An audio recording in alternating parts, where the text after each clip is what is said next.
இன்றைக்கி கல்கண்டு பொங்கல் செய்ய போகிறோம். அதுக்கு 1 டம்ளர் பச்சரிசி,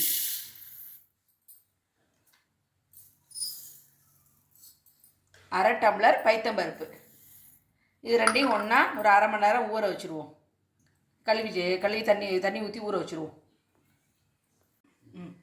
கல்கண்டு பொங்கலுக்கு நான் டைமண்ட் கல்கண்டு எடுத்து வச்சுருக்கேன். இதை முதல்ல பொடி பண்ணி வச்சுப்போம் மிக்சியில்.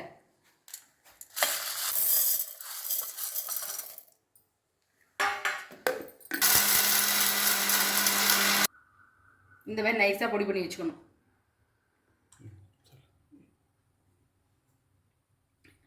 இன்றைக்கி வந்து 1.5 டம்ளர் எடுத்துருக்கோம். 1 டம்ளர் அரிசியும் 1/2 டம்ளர் பைத்தம்பருப்பும் எடுத்துருக்கோம்.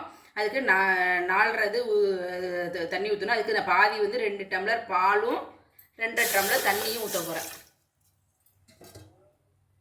2 டம்ளர் பால் ஊற்றிருக்கேன், 2 டம்ளர் தண்ணி ஊற்ற போகிறேன்.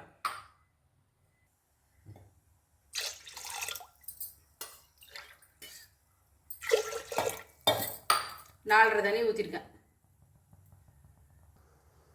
இந்த பாலில் கொஞ்சம் நெய். பால் நல்லா கொதிக்கட்டும். பால் நல்லா கொதித்து பொங்கி வந்துட்டு இப்போ ஊற வச்ச அரிசியை அதில் போட்டுருவோம்.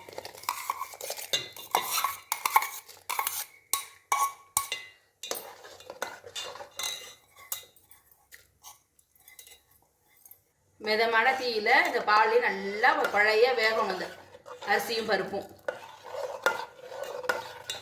அப்பப்போ அடி பிடிக்காமல் அப்பப்போ கிண்டிக்கிட்டே இருக்கணும்.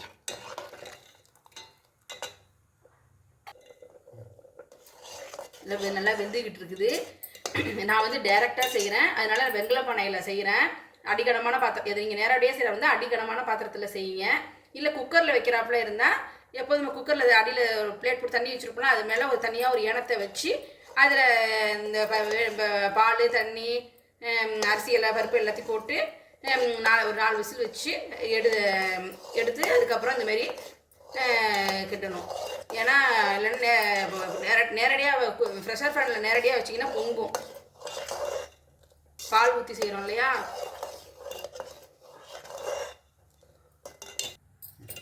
இந்த மாதிரி நல்லா கொழையாக வெந்துருச்சு. அரிசியும் பருப்பும் நல்லா கொழையாக வெந்துடணும். வெந்ததும் இந்த கல்கண்டை பொடிஞ்சு வச்சுருக்கோம் இல்லையா, அதை இதில் கொட்டிடுவோம்.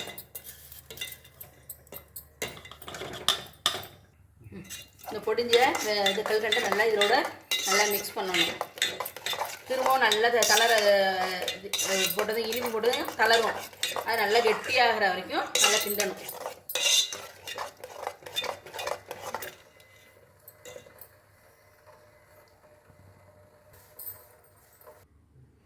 தாளித்து கொட்டுறதுக்கு நெய்யில் முந்திரியும் திராட்சையும் எடுத்து வச்சுருக்கேன். கடைசியாக பொடிஞ்சு போடுறதுக்கு ஒரு ஏலக்காவும் கொஞ்சோண்டு பச்சை கற்பூரமும் வச்சுருக்கேன். சட்டி காஞ்சிருச்சு. கொஞ்சமாக நெய் எவ்வளோ வேணாலும் ஊற்றிக்கலாம் தாராளமாக. இது கல்கண்டு பொங்கறதுனால நெய் எவ்வளோ ஊற்றினாலும் நல்லா டேஸ்ட்டாக தான் இருக்கும். நெய் உருகட்டும்.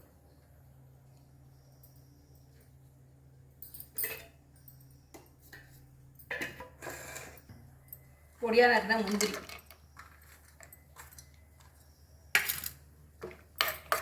இது நல்லா செவக்காக வறுத்துக்கணும். முந்திரி நல்லா செவந்துச்சு.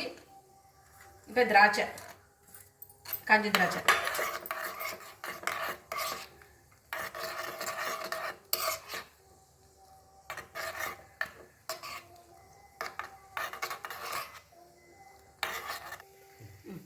கல்கண்டு போட்டு நல்லா கொலைய வேக வச்சாச்சு.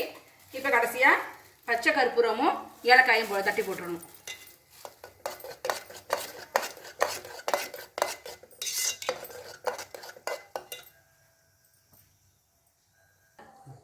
வறுத்த முந்திரி திராட்சை இதில் போட்டுடணும். போட்டு நல்லா ஒரு கிண்டிடணும்.